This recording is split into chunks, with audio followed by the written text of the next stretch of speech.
All right, if you have your Bibles, please turn over to the book of Obadiah, the minor prophet. It's only 21 verses long. It's the shortest book.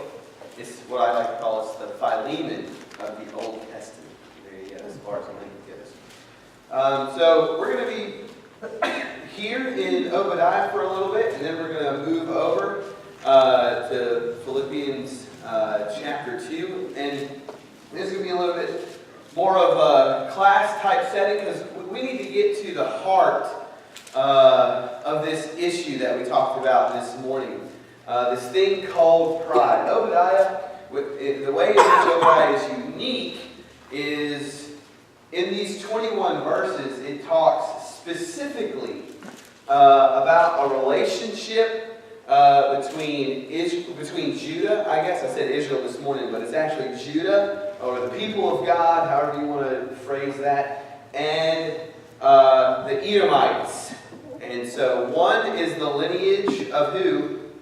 Jacob, and the Edomites will be a lineage of Esau. And so we talked about this morning pretty much how for the duration of their history, the Edomites and the nation of Edom, what do they want to see? If they could witness one thing while they were around, what would it be? I want to see Judah go down. They want to see Judah go down. They want to see their rivals destroyed. And that's exactly what happened. Because of what takes place within the kingdom of Judah, their faithlessness, God brings in the Chaldeans, or also known as the Babylonians, and they are taken away into captivity. In Psalm 137, verse 7, the psalmist writes, he basically petitions the Lord to punish Edom because when they were being taken away, when they were being sieged, the Edomites chanted, "Lay it bare, lay it bare, lay it bare." And so in verse 3 of the book of Obadiah, it says or as Obadiah preaches to the Edomites, the pride of your heart has what? Deceived you. Deceived you. We done it this morning. In the middle of pride is the letter what? I. And I just find that interesting. I find that unique because at the heart of pride is I. It is me. And when everything is about me, and when the world revolves around me, and when your life is supposed to revolve around me, there's certain things that take place and certain things that happen that we don't necessarily consider. And those things are called consequences. Edom cheered and rooted for the destruction of Judah, to the point where they were okay with their brothers by lineage being what they thought destroyed. And so we noted that pride celebrates the failures of others. It not only deceives the heart, but it celebrates the failures of others. And we also said this morning that they thought that because of who they were and where they were, they couldn't be touched. Because in the very same verse, in verse 3, talks about how they dwell in rock fortresses. And historically, it was a pretty impenetrable spot. But what do we say about God? God has no what? Someone just whispered it. Jurisdiction, right? I made the Batman reference where Batman has no jurisdiction, and so here God has no jurisdiction. So as a country, we need to be aware of that as well. That if we believe that we're safe from the ultimate judgment of God because of who we are, where we are, or what we've done, we're deceiving ourselves in thinking that. And so what I want to touch on a little bit tonight, I really want to look at the relationship between God's people and the Edomites, Jacob and Esau, because we see as we trace this history, this is one of the best studies that I personally have engaged in some time. As we see, there are certain areas or certain times in this relationship where you can see that the only reason that the Edomites do this is not because they have a logical reason for doing it, it's because of who it is. So somebody draw out for me the story or the account of Jacob and Esau. Why is this tension even present all the way to 835, BC? From the time of Jacob and Esau to 835 BC, and even beyond that, there's this tension between God's people and Edom. Story of Jacob and Esau. What's the story there? Stole his birthright. Now, how did he do it? Huh? Okay, so he tricked him. He deceived him. Remember what this is one of the first sermons that I gave here. Remember Esau was he kind of like the mama's boy, or was he the hunter and gatherer? He was the hunter and gatherer. Jacob was who? He was mama's baby. He's the one that's in the house helping mom, cook. And so what does Esau do? He comes out from doing what? Hunting. Catch anything? No. And he walks in the room, walks in the house, and he says, "I'm what? Hungry. Starving." Now, I have a question.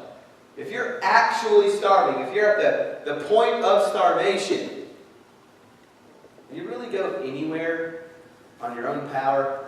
So is it possible that Esau kind of blew things out of proportion? Right? So what cost Esau the birthright, partially, is his own appetite.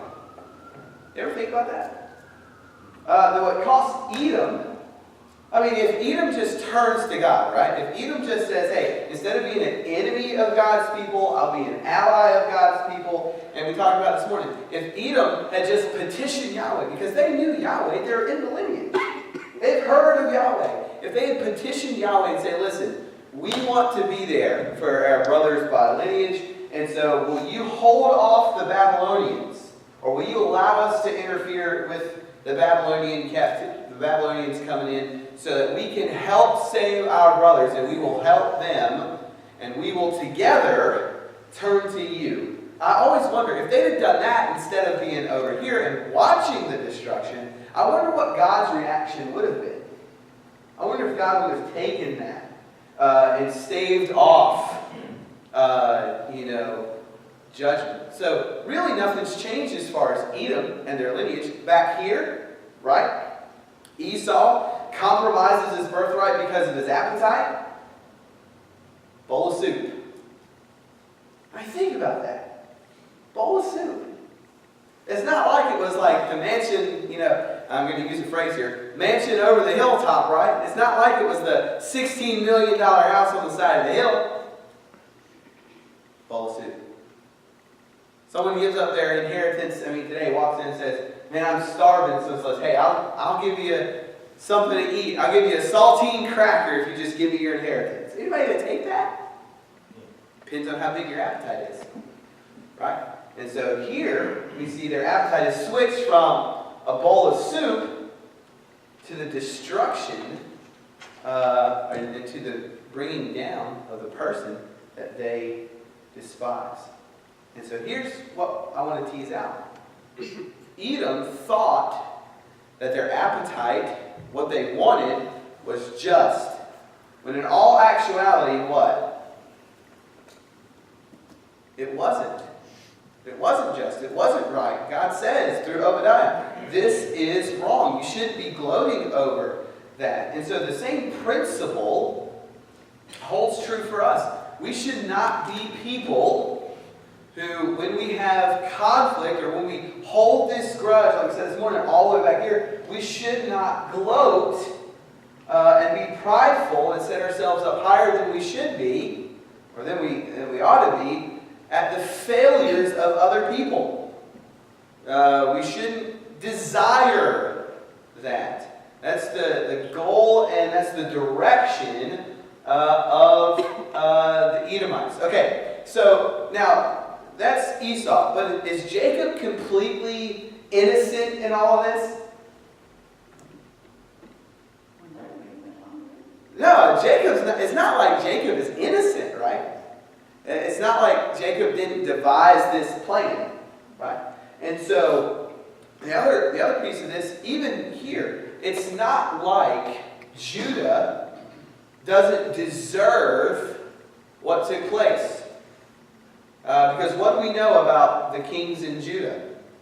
They're all great guys. I mean, they were model citizens, model leaders. If you could have picked out the best king ever, you would have picked any of the kings in Judah. Right? Because Israel didn't have any good ones. They had a few that were more better than Yeah. But ultimately, what takes place here with these people is that because of their inability, or maybe let's just say they just didn't care. Because they didn't care anymore about what God said, God judged them. Because just as Edom had pride problems, so did the people of Israel. And so in Obadiah, or obviously it's only one chapter, but from 15 to 21, there's something that's laid out here that I think we need to draw out. Because there are going to be times in your life, in my life, in people around us, where, let's just face it, sometimes pride, that I, is going to be capitalized. If you looked at your bulletin this morning, when there was the word pride in your bulletin, the I was capitalized, and that's for a reason. Because sometimes we make I bigger than it should be. Sometimes we make I bigger than it should be in work, in family, in marriage, in general. Anybody here ever come across that person where when they walk into the room or when you hold a conversation, it doesn't matter what you talk about. It's always about them. It's always about them. You can tell them, hey, my son or daughter's in the hospital, my wife's in the hospital, and the first thing that they end up telling you is, well, I remember a time when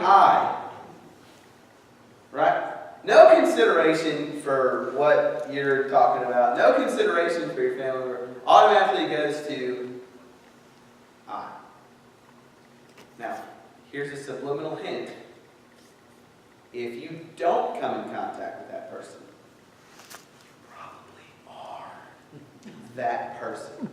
Just letting you know. If you've never had a conversation with that person, you probably are that person. But in Obadiah, 15 through 21, as Edom becomes prideful and Edom thinks that they've won, right? Same thing in our life. When we think that we've won, there's something that we need to reconsider. There are a couple of things that we need to reconsider. Number one, right here it says, for the day of the Lord is near and upon all nations. That is a term of judgment. Your finite pride, or your false sense of victory, is exactly that, false. Because why?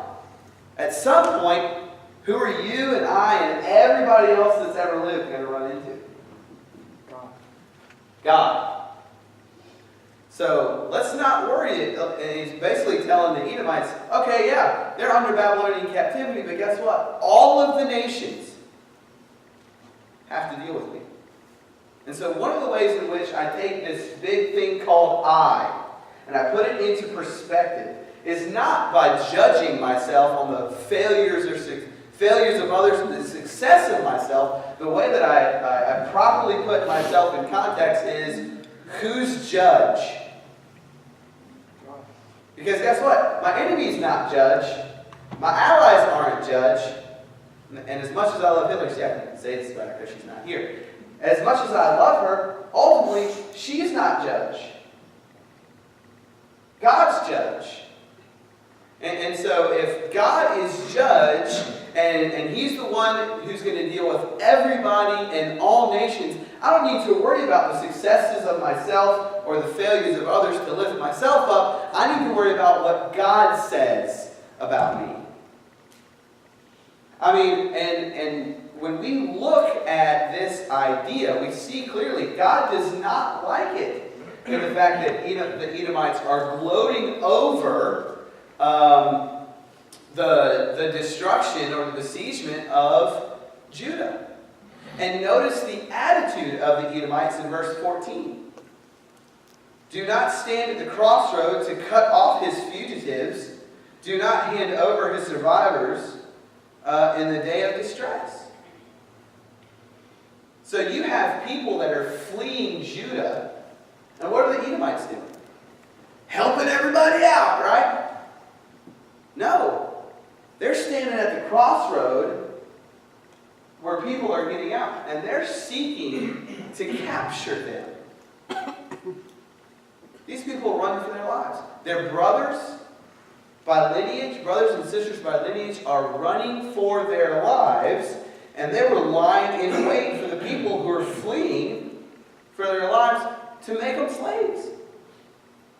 It's not like, hey, by hand over, it's not as if the people of Judah were doing something illegal. He's saying hand over as in selling them as slaves. So what type of attitude do you have to have in order to do that? I mean, that's a pretty callous attitude towards Judah, is it not? Oh yeah, I know they're losing their house, I know they're losing family members, I know they're losing everything they have, but guess what? I think I'll sit here, I'll lie in wait, I'll camp out, and when I see one of them trying to escape, I'll capture them and hand them over to the Babylonians to be slaves. Because guess what? Their pride said, we've got to ensure the complete and total wreckage of these people. Let me ask you a question concerning that. How far are you willing to go to see to it that you win when you have conflict with people? How far are you willing to go? What words are you willing to say? What actions are you willing to take to make sure that you win? Because the actions that you take or the words that you say to see to it that you win the conflict display something about your heart towards people. This displays something about the nature of the Edomites. That there was no length that they weren't willing to go to make sure that their brothers by lineage and their sisters by lineage were destroyed. No application of that in the 21st century, right? We don't see that in culture. We don't live in a culture in which people say, whatever it takes, you've got to win. Whether that's corporately, right? Whether that's handling conflict. I mean, think about some of the shows on TV that are some of the highest rated shows. And what revolves around those shows is conflict between people, right? And then a crime, and then the cover-up, and the explanation is, well, we've got to win. And we have to make sure that we get away with it. I mean, there's a show on TV called How to Get Away with Murder.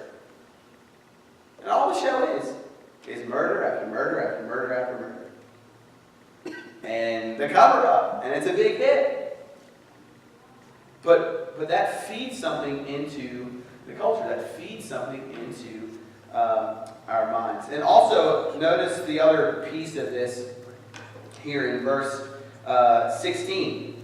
For as you have drunk on my holy mountain, so all nations shall drink continually. They shall drink and swallow, and shall be as though they had never been. But in Mount Zion there shall be those who escape, and it shall be holy. And the house of Jacob shall possess their own possessions. The house of Jacob shall be a fire, the house of Joseph a flame, and the house of Esau stubble. They shall burn them and consume them. All right, so what Obadiah does here, or what God does through Obadiah here, is he draws a parallel. He goes, you guys are over here, and what happens usually? What happens when we find that our enemy in conflict is kind of out for the count, right? Down for the count. What do we usually do?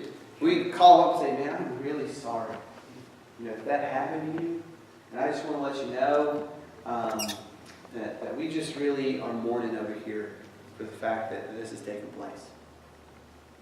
We usually do that. No, when we see something on Facebook about our enemy, right, that we've had conflict with, and we say, oh, well, I lost my job. Had it coming.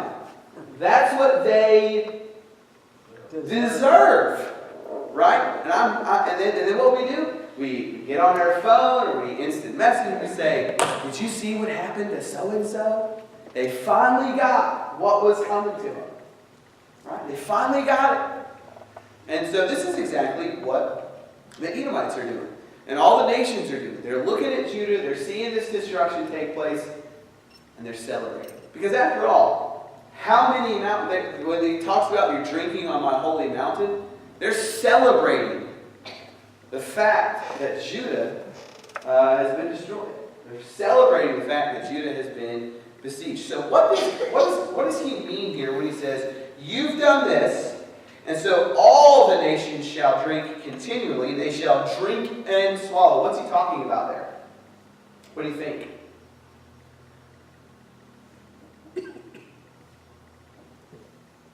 What's the very next line? You shall drink and swallow and shall what?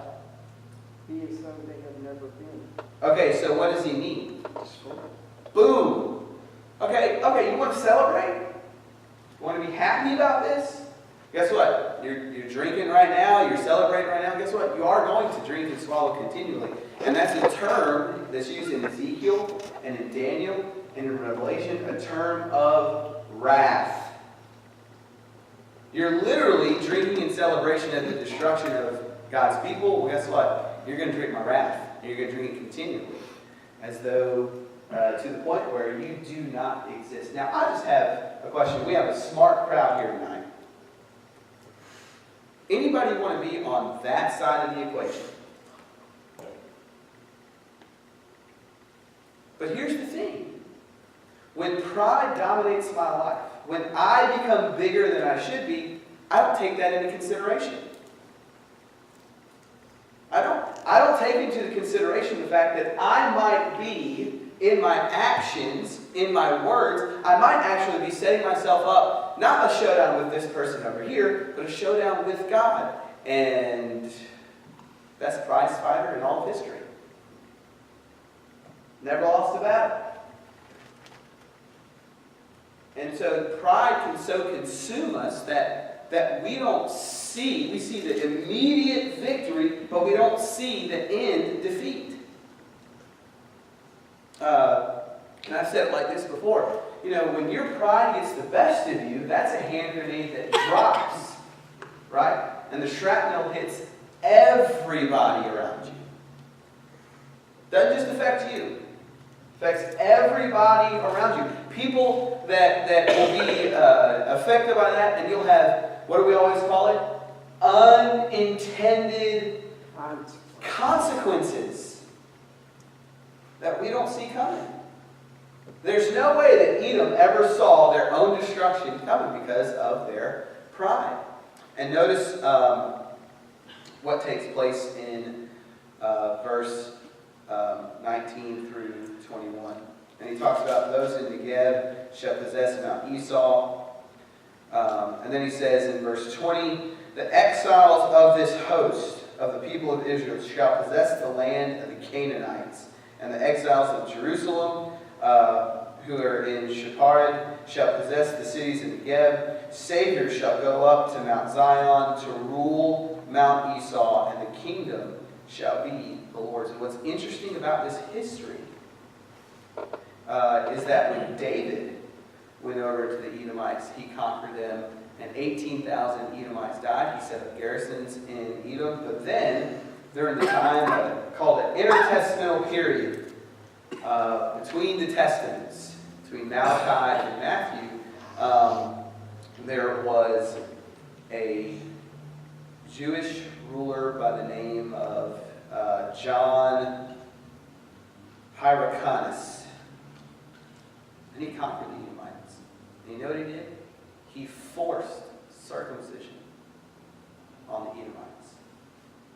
And from that point forward, Edomites were no more. They were forced to be proselytized. And so just as God had said, hey, you're not going to be anymore. They didn't see it coming. They didn't see it happening. But guess what? It took place. So here's the question I want to do. How do we get rid of, for the time that we have remaining, how do we negate, or maybe even get rid of this pride deal? Because when you look at all the actions that you take, and all of the mistakes, and all of the sins that you commit, the majority of it comes from pride. Because right in the middle of pride is I.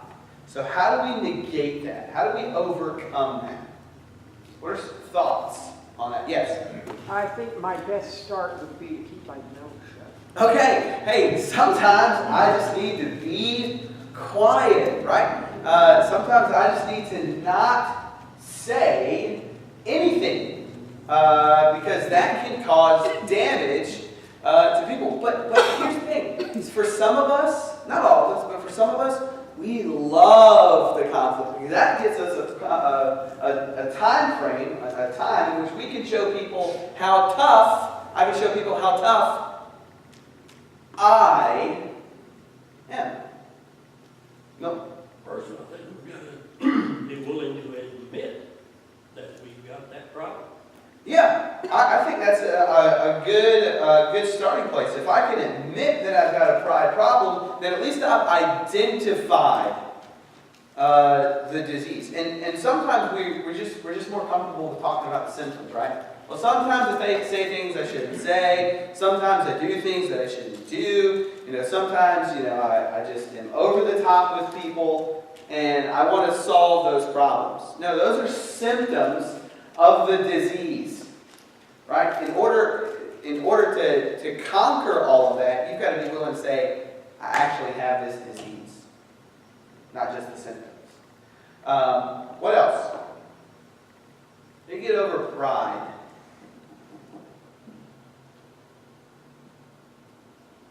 Get out of your comfort zone. Okay, what do you mean by that? Don't do something that's totally against your grain to be good to some situation or some. Yeah.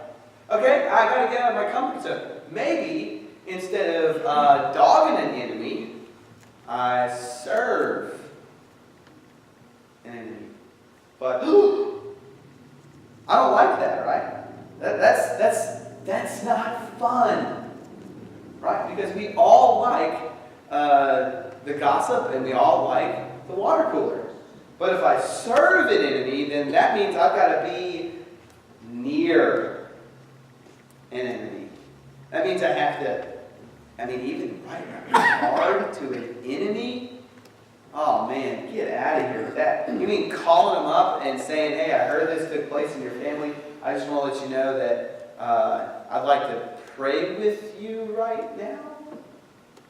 Oh, that makes my skin crawl. But what does that do? It changes I to us.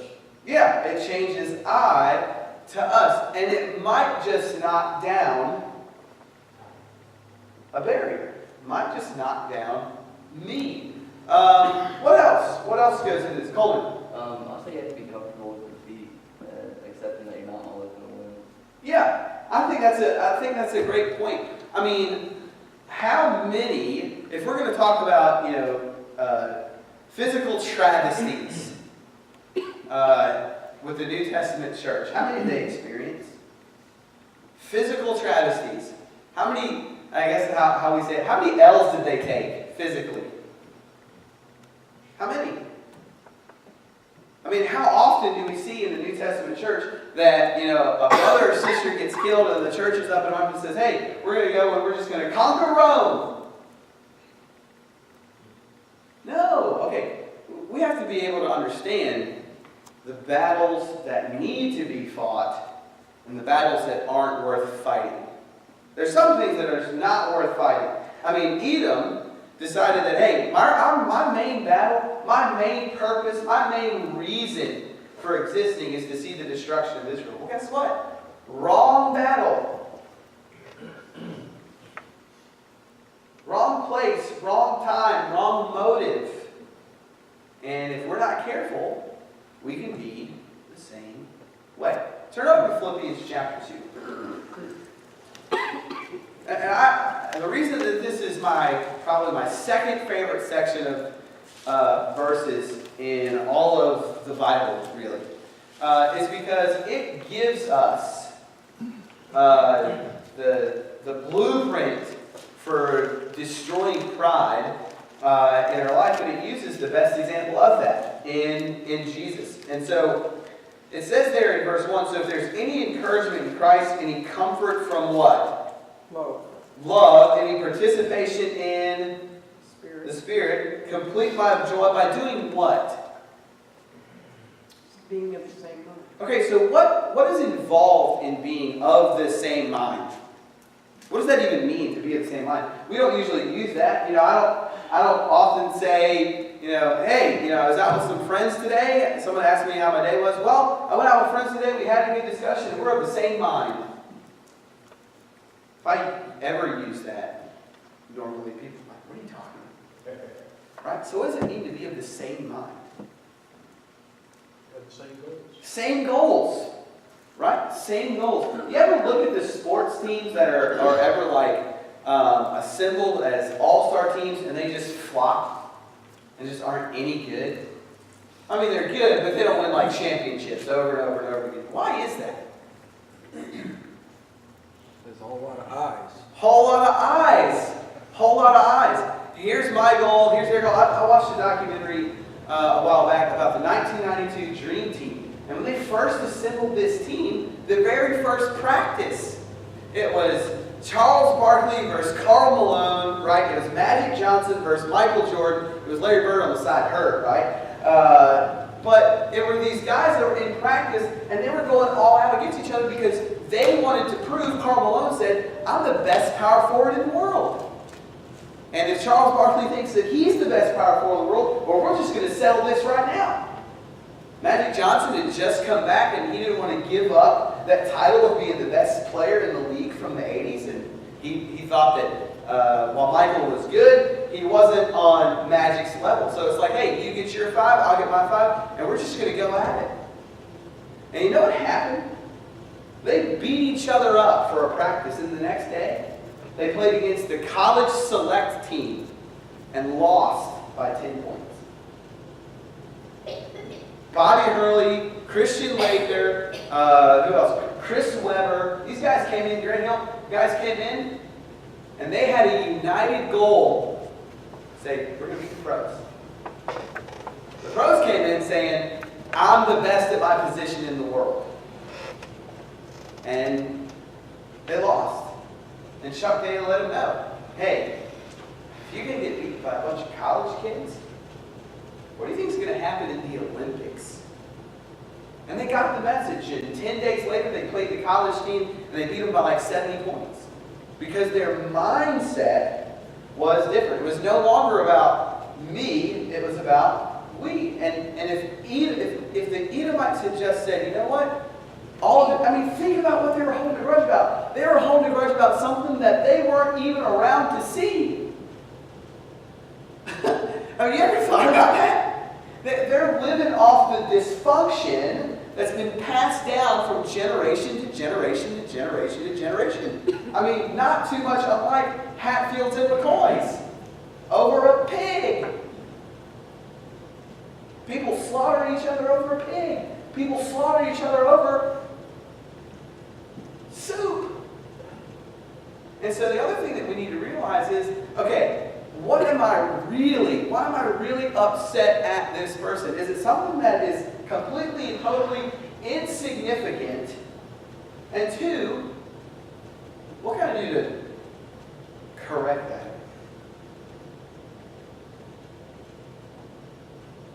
There's nothing that the Edomites could have done about what took place with Jacob and Esau to change that outcome, right?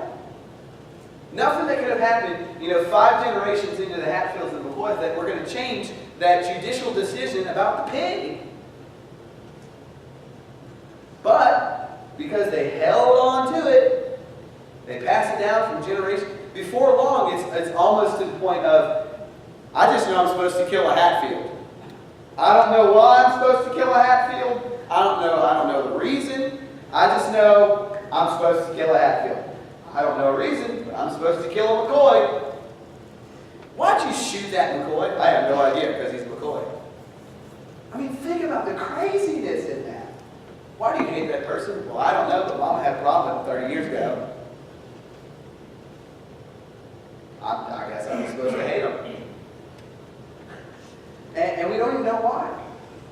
So, but when we're on the goal of being one mind, when you're one mind and I'm one mind, if Joel has a problem with me or I have a problem with Joel, if we're ultimately from a position of love and participation of the Spirit, if he wrongs me or I wrong him, guess what? We're supposed to talk about it, we're supposed to have a conversation about it, and we're supposed to move past it. I ask you a question. How much stuff you still hold on to? How much stuff are you still holding on to that won't allow you to get past conflict with people? Be of one mind. Then the second thing, it says in verse 3, do some things from selfish ambition and conceit. Do nothing. Man, whoa. He is setting a standard here that he absolutely, positively knows cannot be reached, right? He's setting a standard here. Do nothing from selfish ambition or conceit. That's impossible. Is it? What makes it hard? Pride. There you go, pride. Because guess what? There are times where I don't want to do anything. And I'm just using Joel as an illustration. There are going to be times where I don't want to do anything for Joel. It might not even, I don't have a problem with Joel. Joel's a good guy. But I just don't feel like doing it, right? Do nothing from selfish ambition or conceit. Which also means, what's the reason why I'm doing it? Am I doing it for me? Or is it because of that oneness, that one mind that we have? Now, verse 4. Let each of you look not only at his own interest, but also the interest of others. Have this mind among you yourself, which is yours, where? In Christ Jesus. It's not found anywhere else. And so often we look at other places to help guide us in how we should act and what we should do and, conflict resolution. I mean, good night. There are so many books on conflict resolution. If people just read Philippians chapter 2, they find the answer about conflict resolution. And so he says there, this is in yours in Christ Jesus. Now, the rest of the section from verse 6 to verse 11 is so powerful. I wish we had enough time to go through it, but we don't. But notice all the things that takes place. That Jesus did not see equality with God something to be what? Grasped, right? And he emptied himself of all those heavenly privileges. Why? Because he saw a greater need. He saw a greater need. Anybody twist Jesus' arm to do that? Jesus do that out of selfish ambition or conceit? No, not at all. And so, in order to, and what, excuse me, what God does is that when Jesus comes down and takes the form of a servant at the end of his service to mankind, giving of himself, what does God do? He exalts him to the right hand. As Hebrews says, he sat down at the right hand of God. So one of the things that I see here, at least a principle, is that in the kingdom, if you want to step up, you first have to step down. If you want to step up, you must step down. Edomites never, ever wanted to be considered less than Israel. Now, in God saying that that the Edomites or Esau, would serve Jacob, did that automatically mean that God wasn't going to bless Esau? Did that automatically mean that God, completely and totally despised Esau? No! That didn't automatically negate any of the blessings that would have come. Even in that, the Edomites still came to country, they still had land. Right? And so what they did is they didn't recognize that even in the spot that they had been given, there was still a blessing to be had, so long as they stood faithful to God. And that's the same for you and for me. That no matter what role I play in this thing called church, at the end of the day, there's still a tremendous blessing to be gained. And the way in which I just toss that away is when I focus more on myself than I do the mission of God. So practical application as we close. So when there's an opportunity to serve here, whether that's outreach to the community, whether that's something that we hold here, whether it's something that we have an opportunity to participate in, the question at hand is, why do I do what I do? And then the second question is, do I do anything? The third question is, do I only do the things that I'm comfortable with and that I want to do? Am I stretching myself in that? Dave, Yes. is it okay if I tell everybody that I did all this good stuff? Do what? Can I tell everybody that I did all this good stuff?